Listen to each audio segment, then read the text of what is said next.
You will hear a number of different recordings, and you'll have to answer questions on what you hear. There will be time for you to read the instructions and questions, and you'll have a chance to check your work. All the recordings will be played once only. The test is in 4 sections. At the end of the test, you will be given 10 minutes to transfer your answers to an answer sheet. Now turn to Section 1. Section 1. You will hear a conversation between a student looking for a host family and a housing advisor. First, you have some time to look at questions 1 to 5.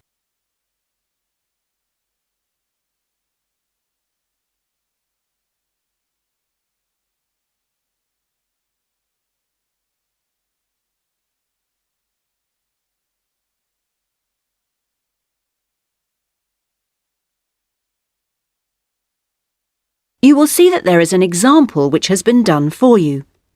On this occasion only, the conversation relating to this will be played first. Good morning. How can I help you? Good morning. I understand you help fix up students with host families. That's right. Are you interested in... Yes. Well, please sit down and I'll just take a few details. Thank you. Right. Now, what name is it? Jenny Chan. Can you spell that, please? Yes. JENNYCHAN.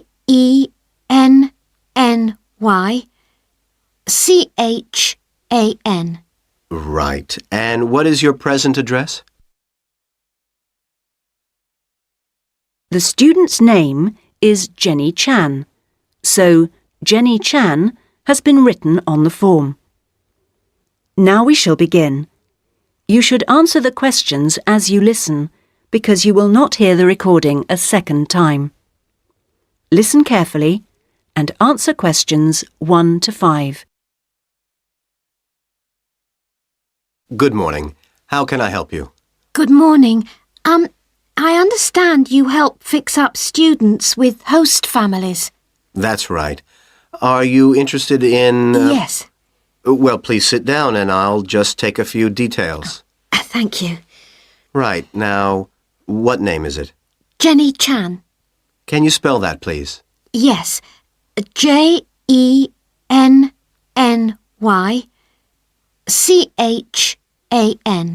Right. And what is your present address? Seaview Guest House, 14 Hill Road. Okay. And do you know the phone number there? Yes, I have it here. 2237676. But I'm only there after about 7 p.m. So when would be the best time to catch you? I suppose between 9 and, let me see, past, before I leave for the college. Great. And can I ask you your age? I've just had my 19th birthday. And how long would you want to stay with the host family? I'm planning on staying a year, but at the moment I'm definitely here for 4 months only. I have to get an extension to my permit. You're working on it? Fine. And what will be your occupation while you're in the UK? Studying English? And what would you say your level of English is? Good, I think. I'd like to say advanced, but my written work is below the level of my spoken, so I suppose it's intermediate. Certainly your spoken English is advanced. Anyway, which area do you think you would prefer? Well, I'm studying right in the centre, but I'd really like to live in the northwest. That shouldn't be a great problem. We usually have lots of families up there. Before you hear the rest of the conversation, you have some time to look at questions 6 to 10.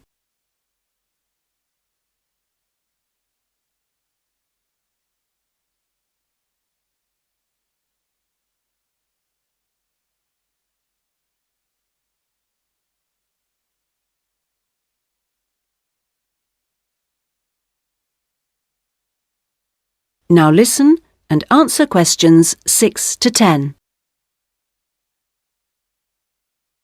And do you have any particular requirements for diet? Well, I'm nearly a vegetarian. Not quite. Shall I say you are? It's probably easier that way. That would be best. Anything about your actual room? I would prefer my own facilities. En suite, is that right? Mm-hmm. And also, if it's possible, a TV. And I'd also like the house to have a real garden, rather than just a yard. Somewhere I could sit and be peaceful. Is that all? Well, I'm really serious about improving my English, so I'd prefer to be the only guest, if that's possible. No other guests. Yes, you get more practice that way. Anyway, obviously, all this is partly dependent on how much you're willing to pay. What did you have in mind? I was thinking in terms of about 60 to 80 pounds a week, but I'd go up to 100 if it was something special. Well, I don't think we'd have any problems finding something for you. Oh, good. And when would you want it for? I'd like to move in approximately 2 weeks. Let me see, it's the 10th today.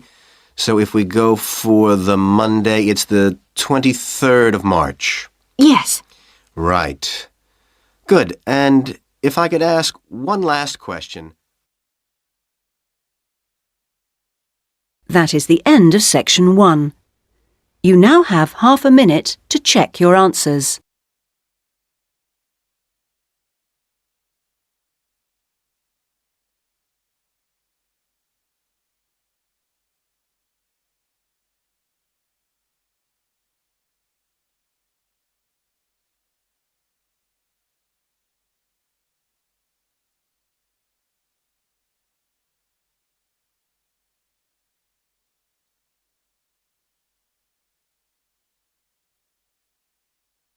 Now turn to section 2.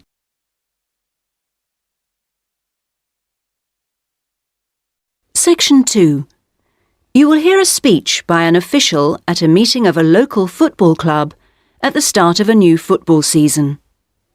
First, you have some time to look at questions 11 to 17.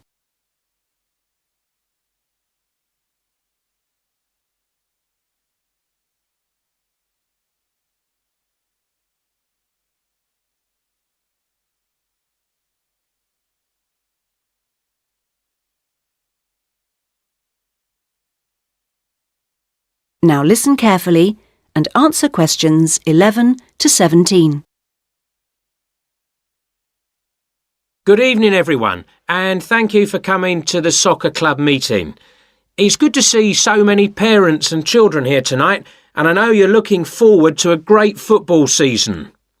Now, I'd like to take a few minutes to tell you about some changes to the soccer club for the coming season.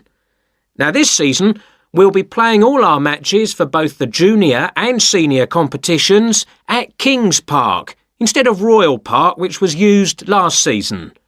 Now, for meetings, we're going to use the clubhouse in Kings Park, and the next meeting will be held in the clubhouse on the 2nd of July. As usual, we hope to begin the season with a picnic next Saturday at the clubhouse. Please try and come to the picnic, as it's always good fun.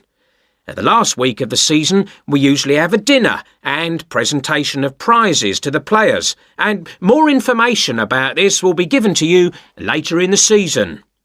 This season, we have more teams than ever. We hope to have 10 teams instead of 5 in the junior competition, and they'll play on Saturday mornings beginning at 8:30 a.m. Training sessions will be held in Kings Park on Wednesday afternoons for the juniors, and they will be wearing red shirts again this year.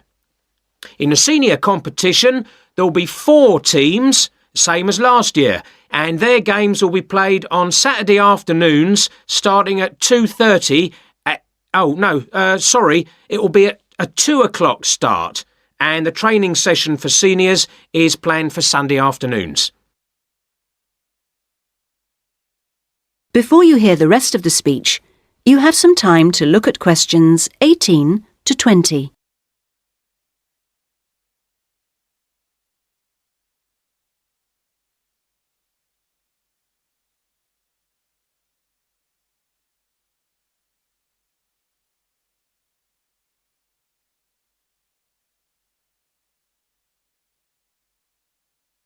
Now listen and answer questions 18 to 20.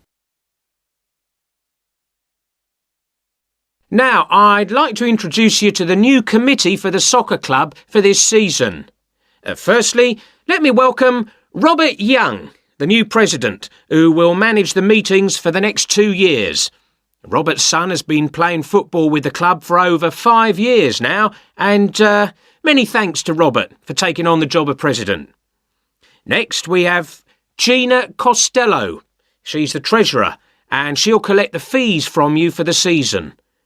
Please try and give Gina your fees as early as possible in the season, as the club needs the money to buy some new equipment. Then there's David West, who's volunteered to be the club secretary, and one of the many jobs he'll have is to send out newsletters to you regularly. If you have any information that may be useful, please let David know so that it can be included in these newsletters. Also, I'd like to introduce you to Jason Dokic, who is the head coach. For all the new members here tonight, this is the 3rd year that Jason has been with us as head coach, and we're very lucky to have such an experienced coach and former player at our club. He will continue to supervise the teams at training sessions and on match days. Now, before we finish and have some refreshments, does anyone have any questions they'd like to ask the new committee? That is the end of section 2. You now have half a minute to check your answers.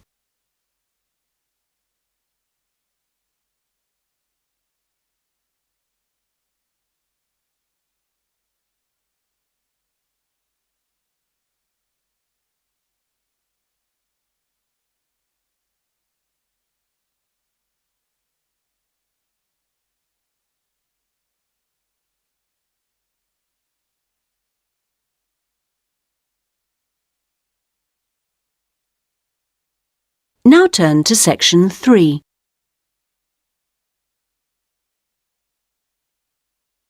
Section 3. You will hear a tutor and 2 students discussing a business case study. First, you have some time to look at questions 21 to 24.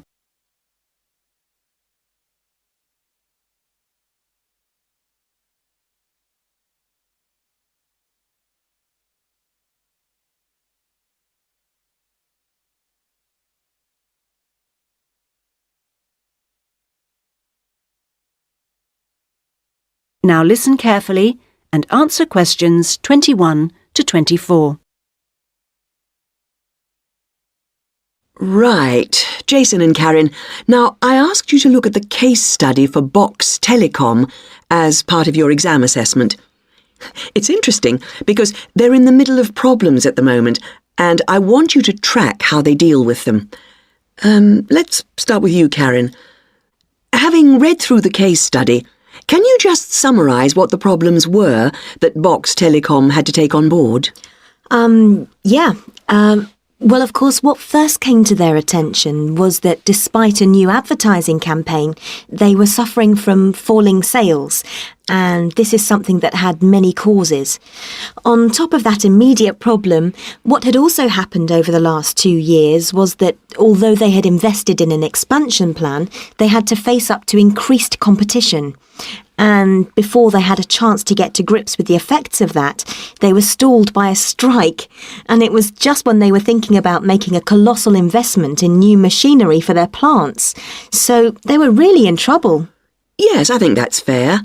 And Jason, now you contacted the company, didn't you? What did the company define as the reasons for these problems? Well, I think they've hit on the right things. It would be easy to say they had invested too heavily or at the wrong time, but in fact the signs were good, and what they were set back by was high interest rates. At the same time, their longer-term problems, which were affecting their market share, were eventually credited to poor training.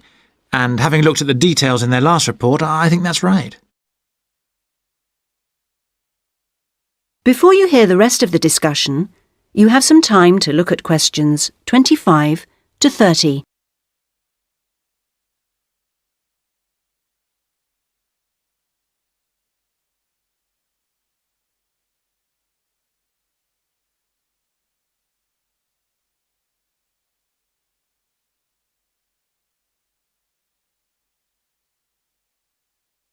Now listen and answer questions 25 to 30.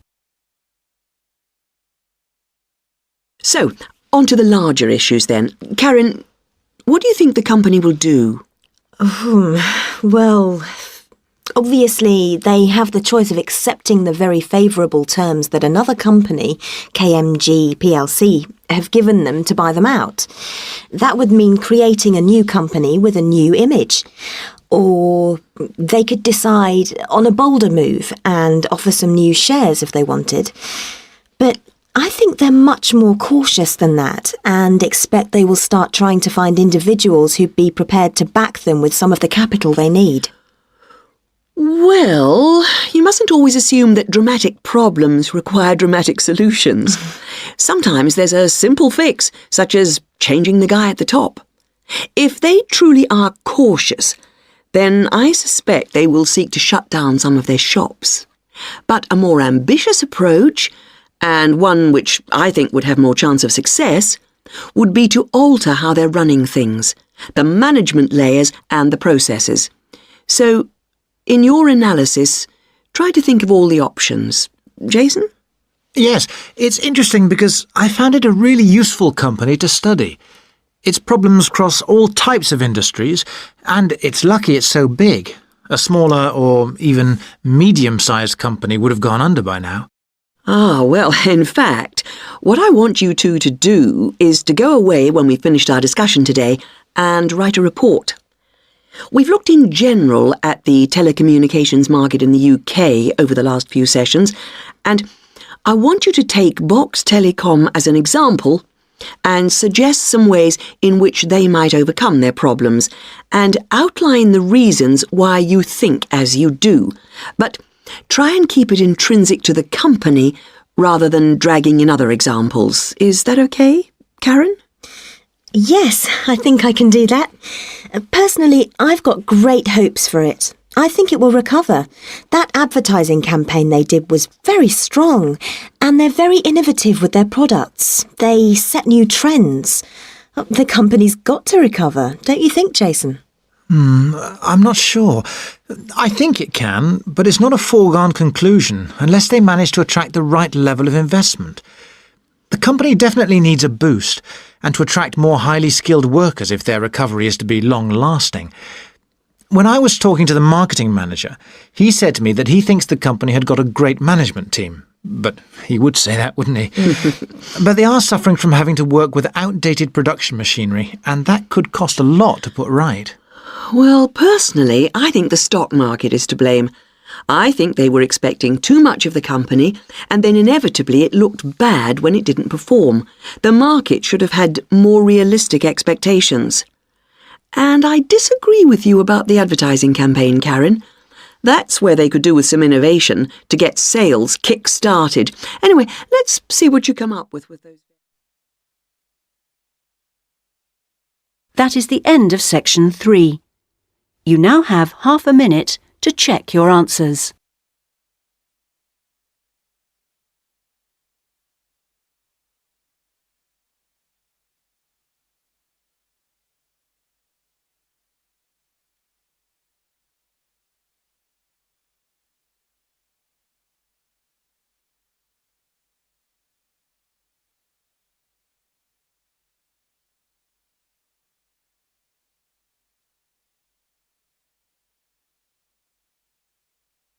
Now turn to section 4.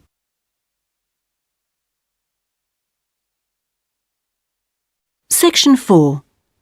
You will hear a university librarian giving a talk to new students. First, you have some time to look at questions 31 to 40.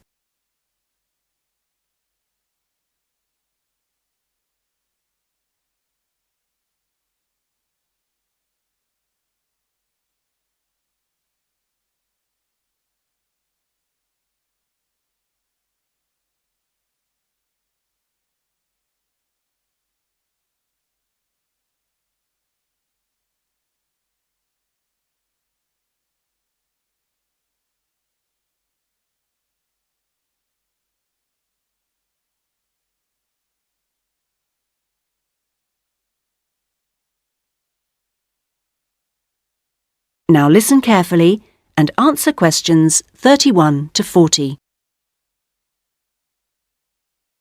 OK, are you all settled? Well, first of all, welcome to Cardiff University. I'm here to explain what we can offer you. Now, as a new student at the university, you will probably need some sort of guidance to help you to use the library effectively to study and research. Some of you have asked about a guided tour, but we find this rather muddles people. So, in this first week, we run a series of talks which focus on different aspects of the library and its resources. You'll also find that to get the most out of the library, you really do need to be computer literate. And so all this term we run small classes which will bring you up to speed on how to access the computer-loaded information. OK, now let me give you an outline of what's available to you. You'll find that the computers are increasingly used as a research tool. Many students do most of their research on the internet, and the library computers are permanently online. Having found what you need, you'll find you can readily save texts on your personal computer space to print off when you need. You might think that it is the fastest way to get information, but the links can be slow. Clearly, you can find lots on there, but much of it is useless information, as it is from highly debatable sources, so be critical. You'll also find that the library has loaded several CD-ROMs onto the computers from specialist reference sources, such as the MLA. It means we can expand what we offer you at very little extra cost and saves us having to invest in more and more books. The CD-ROMs contain exactly the same information as the reference books, as the two are updated together. Now, most of you will need to refer to journal articles in your work, and you'll find you can also access these online, and we encourage you to do so. Clearly, some of you will find the printed version more accessible as it sits on the shelves, but I'm afraid the intention is to phase these out eventually. However, you will still be able to print off a version of the text rather than photocopying the journal pages. So you must get used to working online. Naturally, we do still have the full range of classic reference books, additional to the CD-ROMs for you to use, and there are several copies of each one. This is because some of you may prefer to borrow a book rather than sit in the library. There is a restricted loan time on these so that they are not missing from the shelves for too long. Although there is a section manager for each part of the library, they are very busy, and so if you do get stuck looking for things, you should ask the relevant cataloguing assistant. As your training supervisor, I just oversee your induction and will not be around after this initial week.